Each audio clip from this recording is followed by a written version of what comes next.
Hello everyone, hope you're doing alright, hope you're keeping safe, hope you're keeping sane. Now before I get into the topic of today's videos, just want to talk about a couple of things quickly. Firstly, yes, I'm aware there's even more random crap in the background of this video than there possibly was in the last. This time we've got some sticky labels, which is all very exciting, isn't it? Secondly, and obviously significantly more importantly, is my t-shirt, Gambling with Lives. Now, for those of you who aren't familiar with Gambling for Lives, I wasn't. It was actually introduced to me by the Invisible Addiction. The gentleman's name completely escapes me, but there's a gentleman on here on YouTube called the Invisible Addiction who does a lot of podcasts and a lot of vlog style videos about gambling addiction and about his recovery. I recommend you go and check him out. If I remember, I'll stick a link to his channel in the description below. If I don't, which I won't because I'm rubbish, then just search YouTube for The Invisible Addiction. But Gambling with Lives, if you just give me 30 seconds, is a not-for-profit charitable organisation that was set up independently by friends, family and loved ones of gambling suicide victims. Now, we know that the problem of gambling suicide is unfortunately one that's getting more and more serious here in the UK, with at least one person taking their own life every single day on average because of gambling related issues. So it's a very good cause. It's not for profit. It's a charitable organisation who basically aim to promote the awareness of gambling suicide and also campaign for increased gambling regulation in order to prevent harm to individuals. So very good organisation. I'll talk about them in a bit more detail in a future video because I think they do some great work. Also, there are a couple of things where maybe mine and their opinions differ. But for now, I think it's a great cause, a great charity. And if you want to spend 13 quid supporting that's all it was, 13 quid including postage. So you can't argue with that. Then head over to gamblingwithlives.org. I'll put a link in the description again if I remember, but I probably won't. So just search for Gambling with Lives and show your support over there. Anyway, on with the topic of today's video, which is lies. Now, I've spoken about lying and the fact as gamblers and gambling addicts we have a propensity to lie. I've spoken about that in previous videos. And there are two main types of lie that we tell when we're gambling. And the first one, which I'll touch upon briefly, is the lies that we tell ourselves. And the second one, which is what I want to talk about more expansively in this video, is the lies that we tell other people when we're in the midst of our gambling addiction. Now, the lies we tell ourselves, these are numerous, these are plentiful. And what they are is generally either excusing what we're doing, belittling what we're doing, or explaining away the fact that explaining why we don't have an addiction. We spend a lot of our times as gambling addicts justifying our addiction or making it seem a smaller problem than it is. We use expressions, don't we, like, it's only money. You can't take it with you. We use excuses and we tell ourselves lies in order to perpetuate, to continue our gambling when we know we shouldn't. We tell ourselves lies like, the game must be due. It must be due to pay out or must be due a big win. And the reason that's a lie is because we know in the sensible, logical, rational part of our brain that these games aren't due. They're not due to pay out. You're not due a big win, particularly with random games. Obviously, there's nothing guaranteed around the corner. But we use these lies that we tell ourselves as a reason to continue to perpetuate and continue to feed our addiction and our craving for gambling. We also tell ourselves stupid things, like one of the biggest lies, the biggest cliches amongst gambling addicts and amongst addicts of all kinds, and that is, I could stop any time I want to, sometimes with the parentheses, I just don't want to. And this, of course, is one of the biggest lies we tell ourselves. We can stop any time, we just don't want to. Now, there is actually a caveat I'll put on this, that we tell ourselves we can stop any time. We can stop any time, but we don't want to, and we won't, and we can't stop easily anytime. And I think that's the lie ultimately that we're perpetuating, that we could just give up just like that. You can't give up just like that. As I spoke about in my last video, there is no quick fix, there is no easy way to quit, but it is possible and it's definitely worth doing. But on with telling the lies to other people, this is what I want to concentrate on in this video. And the most obvious form of lies we tell when we're gambling are generally time and location based lies. You know what I mean. Where were you? Where are you? Where have you been? Why are you late? And we tell these all the time. I used to do all the time. I used to stop stop off on the way home from work. Used to pull into the shops that are not a long way from me, pop into the bookies and have a quick go on the fob teas on the way home. The wife used to text me, "Where are you?" "Oh, I'm stuck in traffic." Very easy. Or, "I left work late." Those sorts of things. "Why are you so late home?" "Oh, the traffic was awful, Or they message you, "Where are you?" And you'll say, "Oh, I'm just on the way home," or "I've just had to pop to the shops," or whatever. Now, lying for me, as a gambler, started at a young age, a very young age. When I was at school and I was going and playing fruit machines in kebab shops and taxi ranks and all the places they used to be. They're not anymore, thankfully, and they're not accessible so much to young people, certainly in town centres. Seasides are a different kettle of fish, but certainly in town centres they're not as accessible to young people as they used to be. But I used to tell lies all the time. "Why are you late home from school?"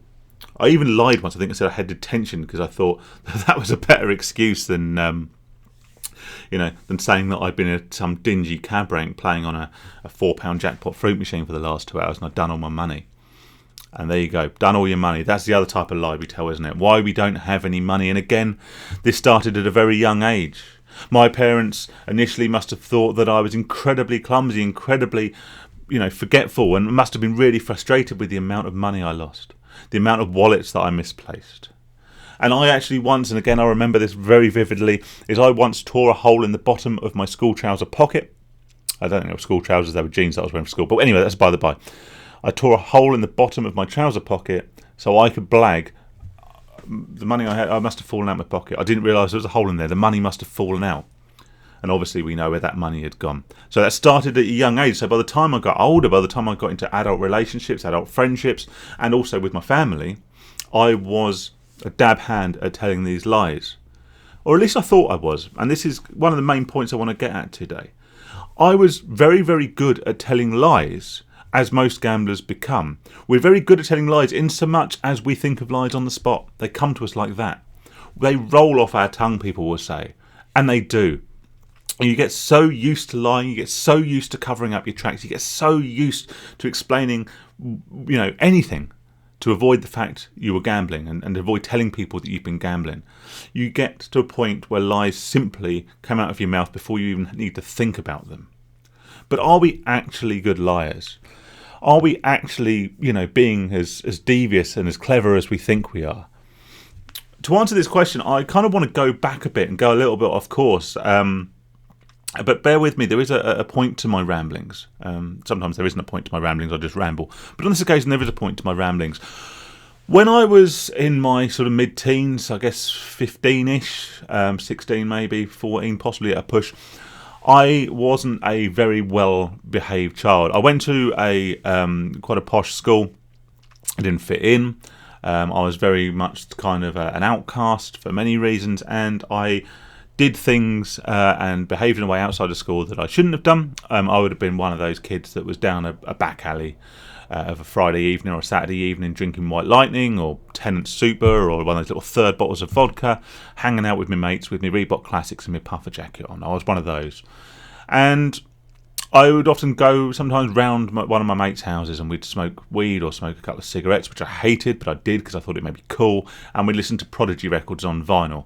Actually, to be fair, that sounds like quite a good night in these days, but obviously I shouldn't have been doing that as a teenager. And at the end of the day, I used to get picked up.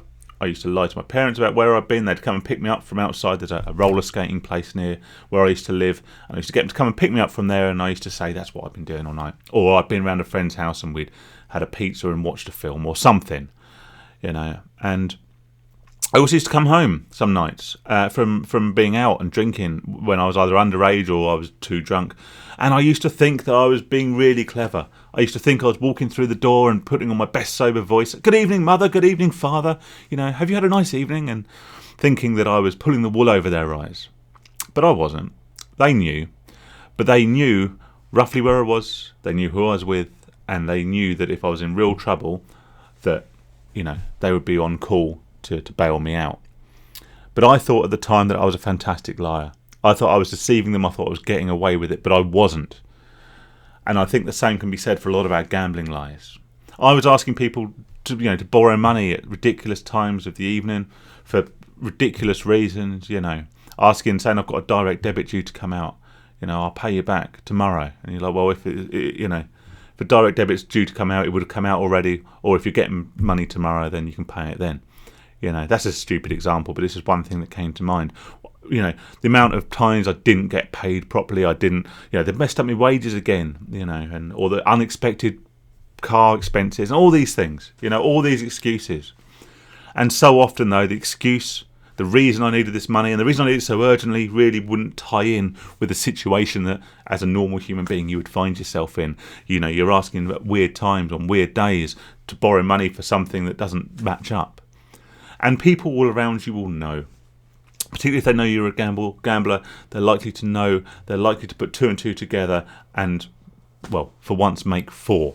They will know that you're lying, but a lot of the time, people will appease you. People who want to, support you, whilst bailing you out, whilst enabling you to gamble is more harmful than not.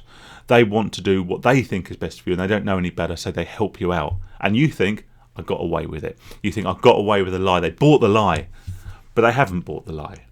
And it's only once I've been off gambling for year, 18 months, whatever, that I realised I must have been so transparent. People must have seen straight through my lies as to where I've been, why I'm late, why I need money, why I'm skint, why I'm in a bad mood. I had come up with all these lies, and like I say, they were easy come, but were they so easy to believe? Very much doubt it. So have a think. Next time you, have a think about the lies you've told. And think, actually, if I was on the other end of that, would I believe you?